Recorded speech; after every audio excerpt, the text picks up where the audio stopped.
More now on our top story. Newly released text messages between FBI officials Peter Strzok and Lisa Page are raising new questions over what role then President Obama may have played in the months leading up to the 2016 election. Page texted Strzok in September of 2016 saying, quote, POTUS wants to know everything we're doing. Now, that was around the time the FBI was about to end its investigation into Hillary Clinton and expand its Russia probe. So we don't really know what that's referring to. Ben Shapiro is editor-in-chief of DailyWire.com and the host of the Ben Shapiro Show. Great to have you with us, Ben. What's your reaction to the new texts? I mean, it all depends on what the context is. So it seemed like the original context, people thought it had to do with the Clinton investigation. Now it seems like the opposite. It has to do with general Russian interference in the election. But until we have the context, it's hard to know whether this is something important or not. What we do know is that Strzok and Page were motivated against the president. They didn't like the president. How that manifested in their behavior is something unclear. It's pretty clear, by the way, that the FBI and the DOJ were working hand in glove with top members of the Obama administration with regard to the Hillary Clinton investigation a lot earlier than this. When it came to Loretta Lynch, for example, working with James Comey, it's hard to believe that the president of the United States would go on national television and say he didn't know anything about Hillary's private server at the same time that he was emailing her at her private email address. And obviously that was a serious problem, I think, for him and for the FBI and for the DOJ. But as far as these specific texts, they may turn out to be nothing. We just don't know yet. All right, I want to play a little bit of what he told our Chris Wallace. This is back in April of 2016, as a lot of these things were ramping up. Here's what he said about getting involved or not getting involved with investigations. I do not talk to the Attorney General about pending investigations. I do not talk to FBI directors about pending investigations. We have a strict line and always have maintained it, previous presidents. Just to button this up. I guarantee it. I guarantee that there is no political influence in any investigation conducted by the Justice Department or the FBI, not just in this case, but in any case. So, Ben, do you take him at his word there? No. How do you interpret that? I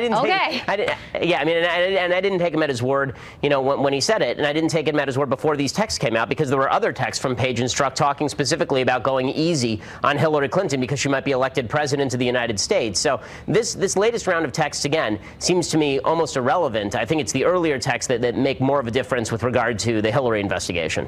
Meanwhile, we're getting new information today that relates to the FISA applications and warrants with regard to the Steele dossier, looking into Carter Page. We've gotten a lot more information now from this memo that came from Senators Grassley and Graham outlining not only what we'd heard in the House memo, but it seems to add detail to that and some texture to that as well. What do you make of those revelations? I mean, they don't seem new, but they seem to bolster the later memo that came out from the House Intel Committee.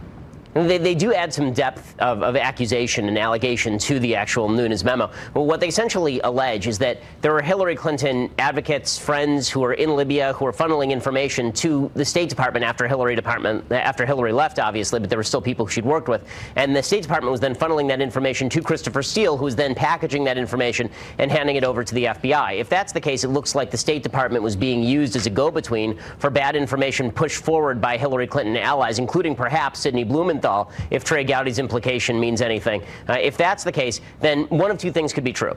Either there could be some sort of corruption inside the FBI. The FBI knew that this was bad info. They didn't check it, and they were so out to get the Trump campaign that they decided to open a FISA warrant on Carter Page out of suspicion and basically just gin something up. The other possibility is that they were actually suspicious of Trump. They were actually suspicious of Carter Page, and they decided to cut a few corners and use information they didn't know was completely good in getting the Carter Page application. If that's the case, if that's what happened, the latter thing, then we actually have a broader problem with FISA applications and FISA courts, not just with regard to this specific application. All right. Meanwhile, and we're all hoping we get those FISA applications at some point because it would clear up a lot. And meanwhile, you don't think it would be a good idea for the president to sit down with special counsel Mueller as he is now moving forward with his investigation. You said this. You said no lawyer, including Joe Pesci and my cousin Vinny with the full-on clown velvet suit, which is one of my favorite visuals ever, would allow President Trump to get into a room with Robert Mueller. It would be the height of stupidity to do this. But he is chomping at the bit to do it. You know that. Well, I mean, if the lawyers have to take him down to the basement of the White House and physically chain him up to prevent him from talking to Mueller, I would recommend that be on the table so long as they don't violate his consent in any way, because that would be illegal. But it would be such a mistake, just as a lawyer, it would be such a mistake to put somebody like President Trump, who likes to bloviate, who likes to exaggerate, who likes to say that everything is the biggest, the strongest, the best, the hugest, the most incredible, put that in front of a trained lawyer like Robert Mueller, a trained investigator like Robert Mueller, who's going to sit there trying to pick apart statements. But Bill Clinton was a very good lawyer and a very smart guy when it came to manipulating language, and he got caught in a perjury trap by a special investigator. It's not hard to see how President Trump gets caught in some sort of perjury trap or obstruction trap by the FBI.